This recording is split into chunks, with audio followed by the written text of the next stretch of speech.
With us now to talk about all that is Congresswoman Erin Houchin of Indiana, who serves on the House Budget Committee. Congresswoman, thanks for making time for us today.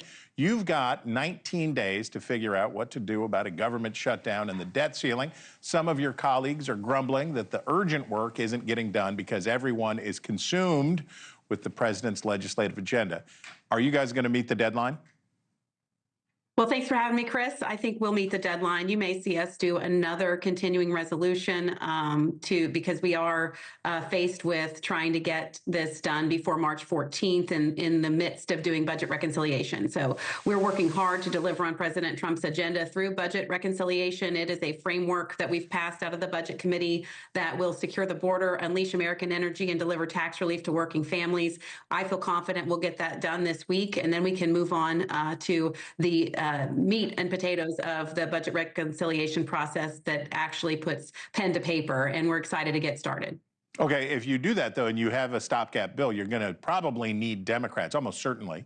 And the blue team is wary of appropriating money that President Trump may simply refuse to spend. What do you tell these Democrats who say they don't want to be part of a deal to continue spending if it doesn't actually get spent?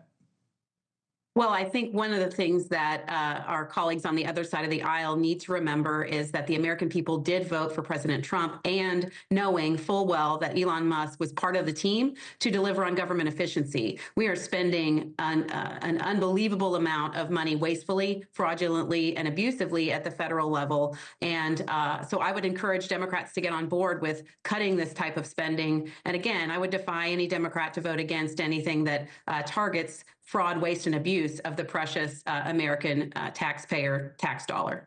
Okay, whatever savings Musk and company are able to achieve, the bigger deal on taxes and spending is going to need a lot more money than whatever that could produce. These are big tax cuts, and the price tag is pretty high. To get that kind of money, Republicans are likely going to need to cut entitlement programs, specifically Medicaid.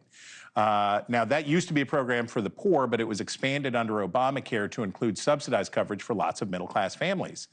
In your district alone, something like 200,000 Hoosiers get their coverage through Medicaid. If you guys go after the Obamacare expansion, nearly a third of those folks could see some threat to their coverage. What's your plan for them? Well, President Trump has said, House Republicans have said that there are no cuts to benefits under our framework, and that is the truth. So President Trump has said he's protecting Medicaid, he's protecting Medicare, he's protecting Social Security. Any comments otherwise are just not factual. There is nothing in the budget resolution that cuts a single benefit. Yes, we will find spending cuts. We will find those as we can, but we are not doing anything that will hurt beneficiaries. That's just not in President Trump's plan.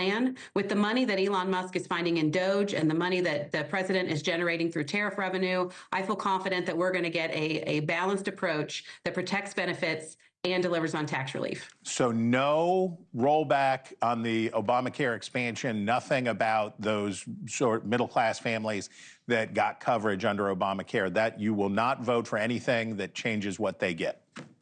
We aren't doing any cuts to benefits. So if there are changes that we can make to the program to make some adjustments on the federal match or something back to the states, but there's nothing in this budget resolution that cuts a single benefit. We're going to be cognizant of that moving forward because that's what President Trump has asked us to do.